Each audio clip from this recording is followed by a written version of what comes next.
کبیره چهارم که ترک نماز بود و همچنین که کودک از کی از چند سالگی امر بر نماز می شود، این را ما صحبت کرده بودیم. درس را گوش بدهید و امروز باشد فصل دیگر بعضی از احادیث و بعضی از حکایه هایی که در اینجا ذکر شده است را برای شما خواهم آورد و خواهم ذکر نمود از این کتاب کبایر.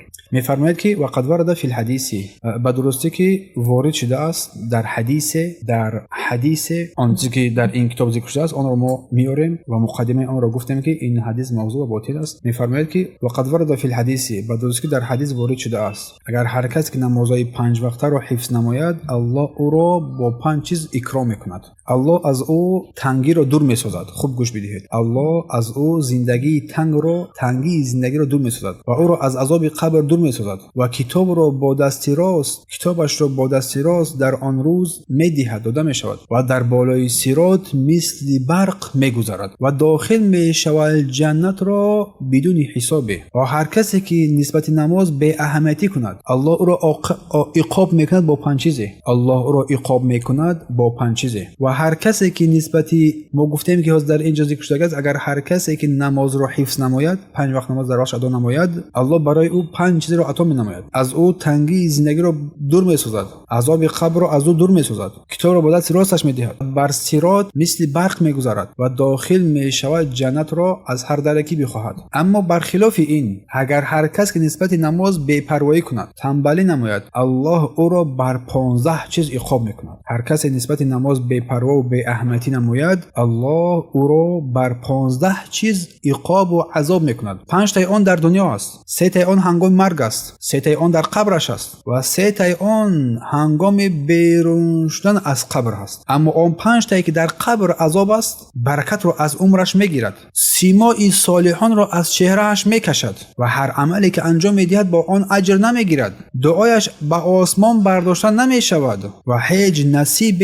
از دعای صالحان ندارد. اما آن 3 که هنگام مرگ میچشد، او انسانی بی نماز یا که بی پروایی در نماز خوار و ذلیل میمیرد، گرسنه میمیرد و تشنه میمیرد. اگر این بهرهای این دنیا را هم برای وی داده شود، تشنگیش برطرف نمیشود، تشنگیش برداشته نمیشود. اما آن نصیبی که در قبر دارد، قبرش برای او تنگ میگردد، حتی اینکه بدنش تمام استخوان‌هایش به همدیگر آمیخته میشود. در قبرش یک آتش افروخته میشود، مثل انگیز سنگ در آنجا قرار میگیرد. شب و روز اون آتش سرخ در قبرش فرا میگیرد و در قبرش یک مار انداخته میشود که چشمانش زهرش بسیار کشنده است و چشمانش از آتش است و ناخنهایش از آهن است و درازی ناخنهایش که ناخنهایش از آتش است، درازی ناخنهایش یک روزه راه است. با این مرده سخن میگوید: من آن مار هستم که صدای این مار مثل رعد و برق است و میگوید که پروردگارم بر من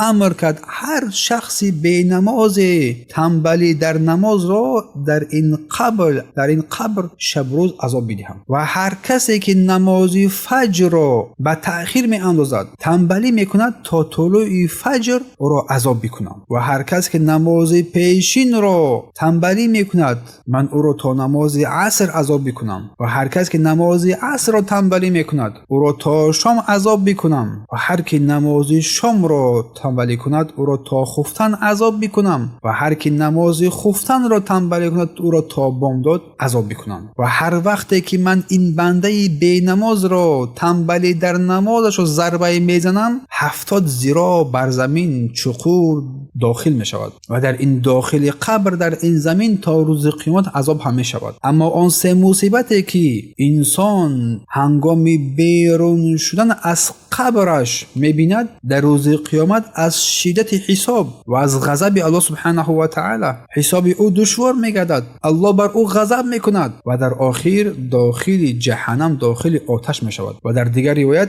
فانه یاتی یوم القیامه علی وجهه 3 اسطر، اینکه در روز قیامت این شخصی که به اهمیتی نسبت نماز میکرد، تنبلی میکرد، آورده می شود در پیشانیش 3 چیز نوشته شده است اولین اینکه این حق الله را ضایع کرد، حق الله را ضایع کرد. و دوم اینکه ای کسی که الله بر تو غضب کرده است. و سوم اینکه چگونه که در این دنیا حق الله را تو ضایع کردی، امروز تو از رحمت الله ناامید هستی. که این حدیث را ابن عراق فی تنزیه شریعه در مجلد دوم صفحه 113 ذکر کرده است. قال فی میزان حدیث باطل، حدیثی موضوع است، گفته است، باطل است که ذکر شده است. و همچنین این را علی ابن بکر ابن زیاد النیسابوری در لسان آورده است که ظاهر حدیث میگه حدیث موضوع است، باطل است.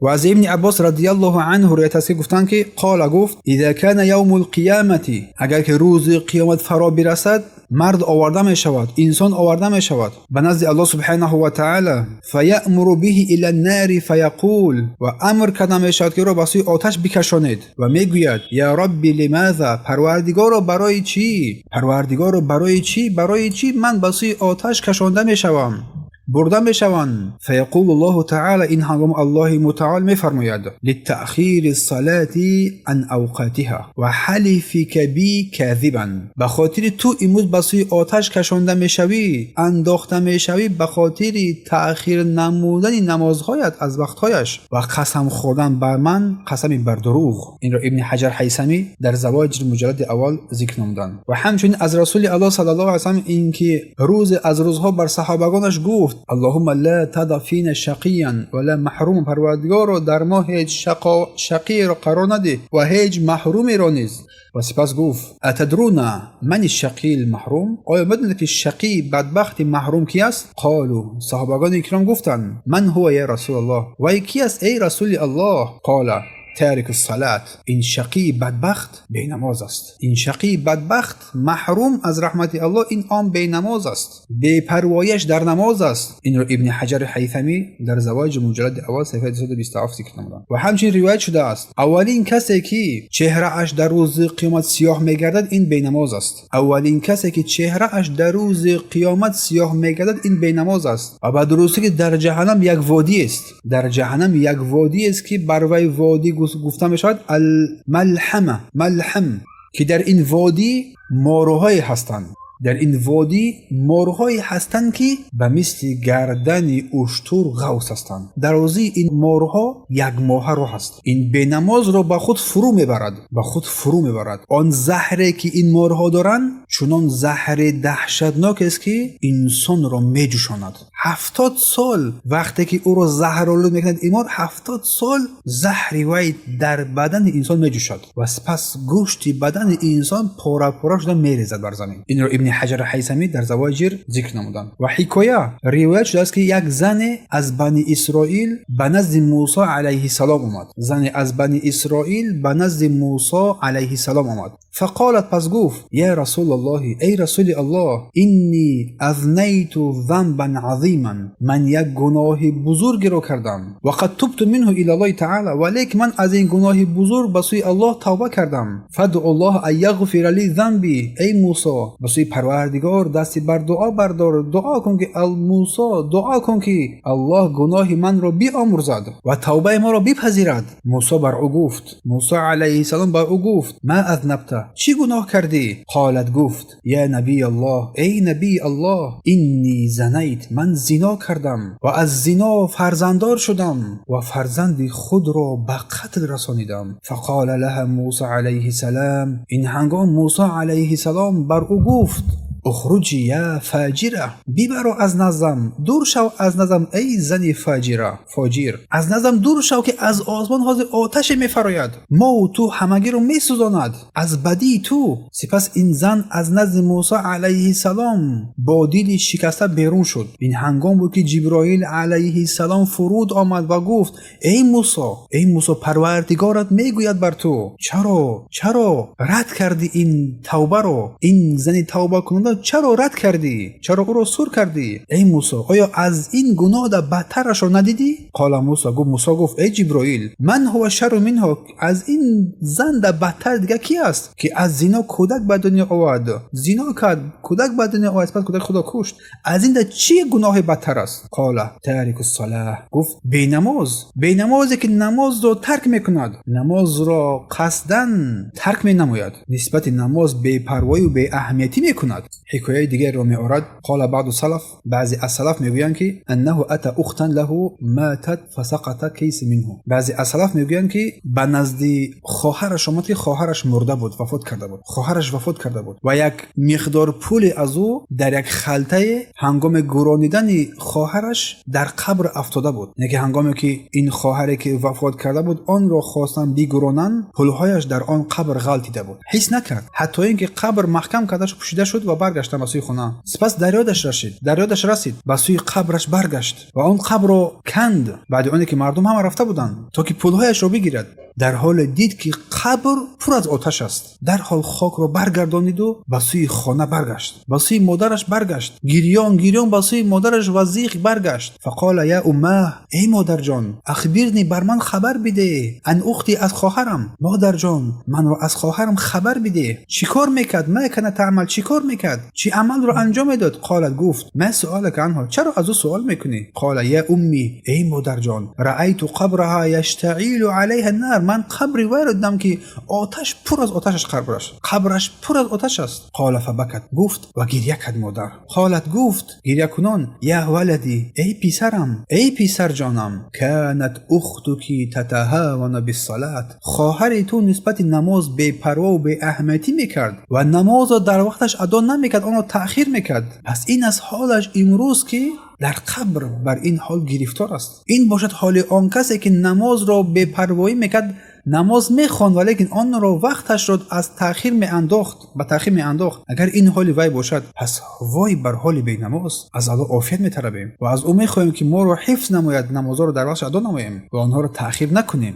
سپس فصل دیگری را میآورد در این کتاب کبائر، میفرماید در بیان عقوبت آن کسانی که نماز را درست نمیخوانند، اندر بیان عقوبت آن کسانی که نماز را درست نمیخوانند، رکوع آن را درست نمیکنند، سجده آن را هم درست نمیکنند، آن را با آرامش نمیخوانند، آن را سراسیمه حالانه ادا میکنند، نه رکوع آن را کامل میکنند، نه سجده آن را درست میکنند. فقد روی فی تفسیر قول الله تعالی، در تفسیر این قول الله سبحانه و تعالی روایت اومده است که الله میفرماید که فویل للمصلین، وای بر حال نمازگزاران، ویل وادی در جهنم است بر حال نمازگزاران، الذین هم عن صلاتهم ساهون، آن نمازگزارانی که در نمازهای خود بی پروایی و بی اهمیتی میکنند، برای آنها وادی در جهنم، نماز میخوانند که در نماز بی پروا و بی اهمیت هستند. در صحیح بخاری و مسلم از حدیث ابی هریره رضی الله عنه روایت است که یک مرد داخل مسجد شد و رسول الله صلی الله علیه و سلم در مسجد نشسته بود، نماز خواند، سپس برگشت بر رسول الله سلام داد، رسول الله سلام او را جواب داد، ثم قال الله، سپس بر او گفت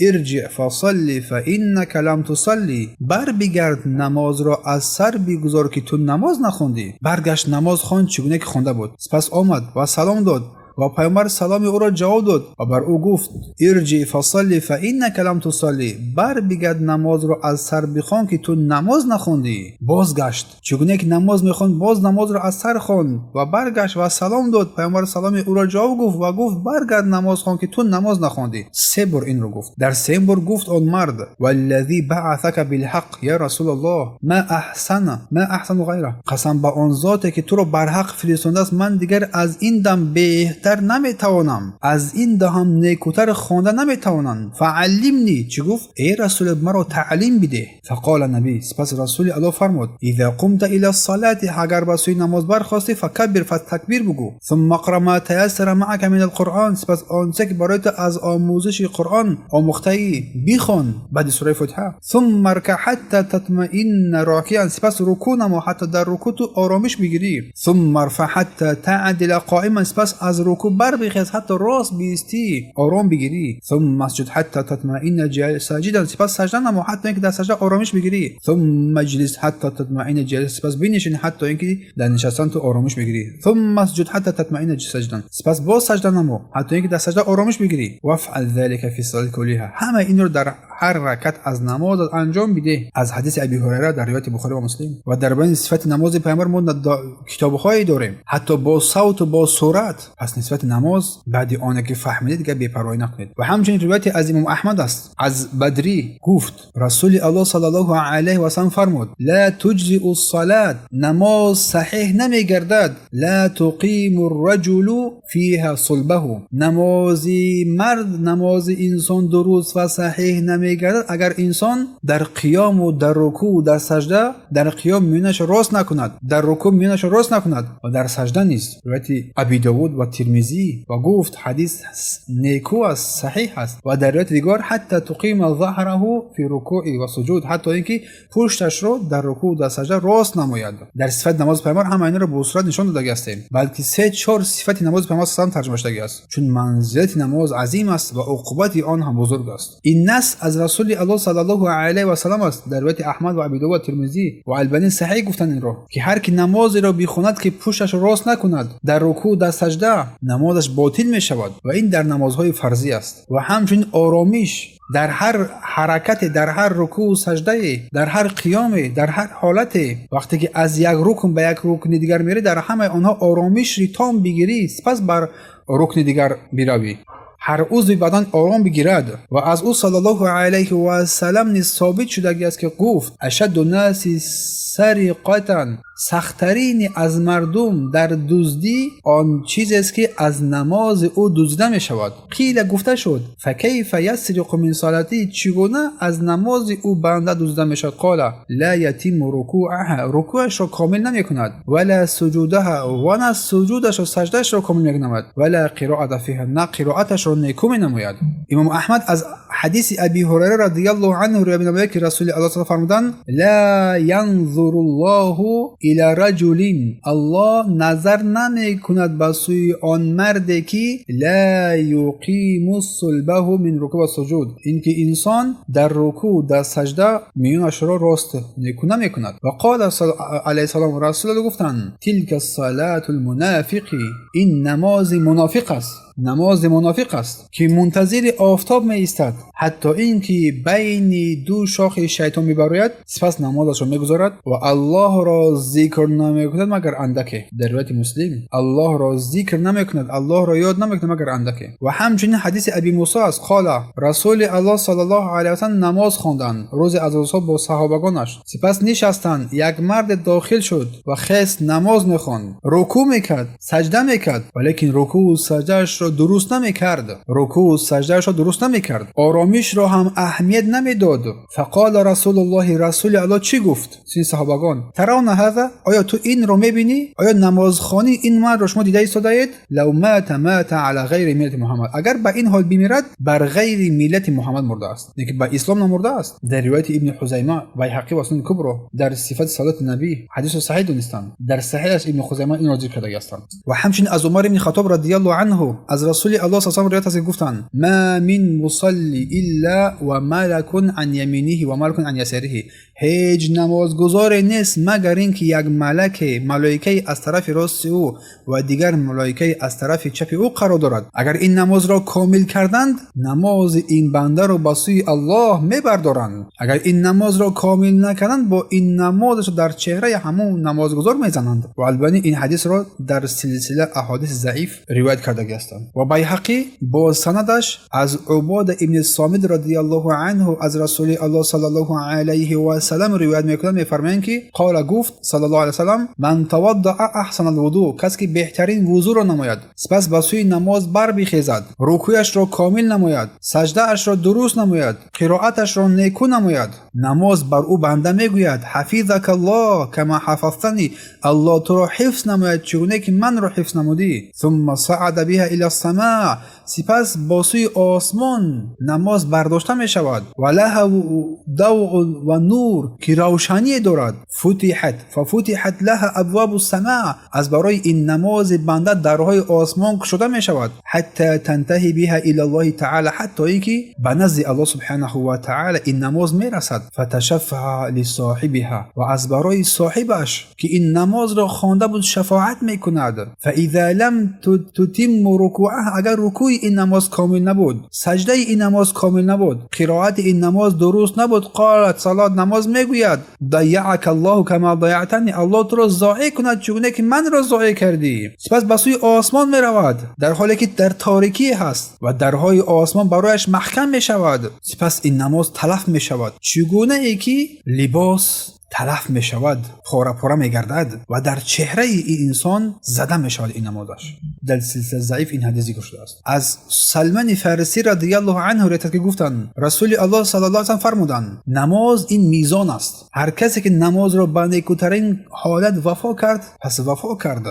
برای اون نماز وفا میکند. اما اگر نسبت نماز اگر که بی اهمیتی و بی پروایی کرد، پس شما میدونید که الله سبحانه و تعالی در شأن کم کنندگان چی فرموده است؟ ویل للمطففین، ویل وادی برای مطففان، برای کم کنندگان باد ذکر شده است. مطفف آن کسانی هستند که در میزان کم میکنند، هنگام خرید فروش کم میدهند. پس کسی که نماز را کم کرد برای او ویل است، وادی در جهنم، اعوذ بالله. از ابن عباس رضی الله عنهما از رسول الله صلی الله علیه و سلم روایت است که گفتند هنگام یکی از شما سجده نمود، پس چهرهش را با بینیش بر زمین بگذارد، دستانش را، پنجه های دست را بر زمین بگذارد. با درستی که الله وحی کرد که پیامبر میگه با درستی که الله بر من وحی کرد که بر 7 اعضای بدن سجده نمایم، بر جبهه با چهره با بینی، کفان دست، زانوان و سران قدمین، و این که نه سرم را بخورم و نه ساو و نه لباس هم را بکشند. اگر هر کسی که نمازی را خواند و این اعضای 7 گانه‌ای که گفتیم آنها را به جا نآورد، این عضوها را در زمین نگذاشت، به تحقق نافتان، لعنه ذلک عضو، این عضو بر این بنده لعنت میفرستد، لعنت میکند حتی اینکه از نماز فارغ بشود. در صحیح مسلم حدیث 492 ذکر شده است. و همچنین بخاری از حذیفه ابن یمان رضی الله عنه روایت میکند که یک مرد را دید که نماز میگذارد، نه رکوعش را کامل میکند درست میکند، نه سجده را کامل درست میکند. حذیفه بر او گفت صلیت، تو نماز خواندی، لو میت و انت تصلی هذه صلات، تو این گونه نماز خواندی اگر به این حالت بمیری بر غیر فطرت محمد مرده ای. روایت بخاری از حذیفه بر آن فطرتی که محمد مردم را به سوی آن راهنمایی کرد تو بر آن نمرده ای. و در روایت ابی داود همچنین از رسول الله روایت که منذ کم تصلی هذه صلات، چند قشو تو این نماز رو میگذاری، این گونه نماز میخونی، نه رکوع رو کامل کنی، نه سجده رو کامل کنی، نه رکوعها رو درست مینمایی، نه آرامش داری، چند قشو تو این گونه نماز میخونی؟ قال منذ 40 سنه، 40 سال است که من این گونه نماز میخونم. قال ما صلیت منذ 40 سنه شیئا، تو 40 سال است که هیچ نمازی نخوندی. لو میت علی غیر فطرت محمد، اگر تو با این حال بمیری بر غیر فطرت محمد صلی الله علیه و سلم مرده ای. اسناد این صحیح است، روایت احمد، نسائی و براز و البانی در سنن نسائی صحیح اسناد گفتن این را. حسن بصری رحمه الله تعالی میگفتن که ای فرزند آدم، دیگر چی چیز در دین تو بر تو عزیزتر است اگر تو نماز رو ضایع کردی، ترک کردی؟ پس تو اولین کسی هستی که اولین چیزی که از تو پرسیده میشود این نمازی توست در روز قیامت. چون یک در قول پیامبر صلی الله علیه و آله گذاشت اولین چیزی که حساب میشود بندگان در روز قیامت از عملهایشان این نماز است. اگر نماز انسان صالح نیکو گشت، انسان کامیاب و پیروز میگردد. اگر نماز انسان فاسد باشد، انسان خسارت می‌یابد. اگر چیزی از فریضه ها اگر از او کم بودی پیدا شد در فریضه ها، الله در آن هنگام میگوید بس بنده من بر نمازهای نافله بنده من بنگرید. اگر نماز فاصل نافله بود، از این نمازهای نافله گرفته شده، از این نمازهای فرضی که کم بودی ها داشت آنها را پر میکند، پس انسان نجات می‌یابد. اگر چیزی نبود پر نکرد، پس انسان هلاک میشود. پس ضرور است برای بنده اینکه نمازهای 5 وقته را در وقتش مهمیت حیات خود قرار بدهد و از نمازهای نافله هم دست نکشد، حتی کامل نماید آن فریضه هایی که در آنها ناقضی ها پیدا کرده بود و توفیق از جانب الله سبحانه و تعالی است. شیخ ابن عثیمین رحمت الله علیه میگوید که آیا نظر نماید در این قول رسول الله صلی الله علیه و که آیا الله میفهمه که آیا نظر نماید آیا برای بنده من یگام نماز نافله هست؟ میفهمه که نمازهای تطوع، نمازهای نافله در برابر نمازهای سنت‌های راتبی است. نمازهای 5 وقته، نمازهای نافله که در 5 وقت نماز خوانده میشود، سنت‌های قبلی و بعدی، ویتر، نماز دوحا، نمازهای مطلقه که انسان میخواند هر وقت هر عددی که ادا نماید، اینها سبب کامل کردن نمازهای فرائض بنده در روز قیامت میگردند. و رواتب گفته غالبا در نمازهای 5 وقته، نافله در نمازهای 5 وقته است و غیر نمازهای 5 وقته هم در بر میگیرد، چون نماز عصر سنت ندارد. و سنت‌های راتبی 2 رکعت فجر، 2 رکعت پیش از پیشین یا که 4 رکعت پیش از پیشین، 2 رکعت بعدش، بعد مغرب، بعد خفتن 12 رکعتی که هست. از برای فجر 2 رکعت پیشین، 4 رکعت، بعدش 2 رکعت و شام بعدش 2 رکعت، خفتن بعدش 2 رکعت، 12 رکعت. اگر پیشین 2 رکعت بگیم 10 رکعت. و هر کس اگر این نمازهای نافله را ادا نماید، به هر نمازی که ادا نماید الله سبحانه و تعالی خانه در بهشت برای او آماده می‌سازد. یک خانه در بهشت برای او آماده می‌سازد. درس دیگر فصل 9 که در این ذکر می‌شود عقوبت کسی که نماز جماعت را ترک می‌نماید و حکایه‌های در این. پس کبیره دیگری که میآید پس ترک زکات میشود، مانع زکات. سبحانك اللهم و بحمدک اشهد ان لا اله الا انت استغفرك و اتوب الیک.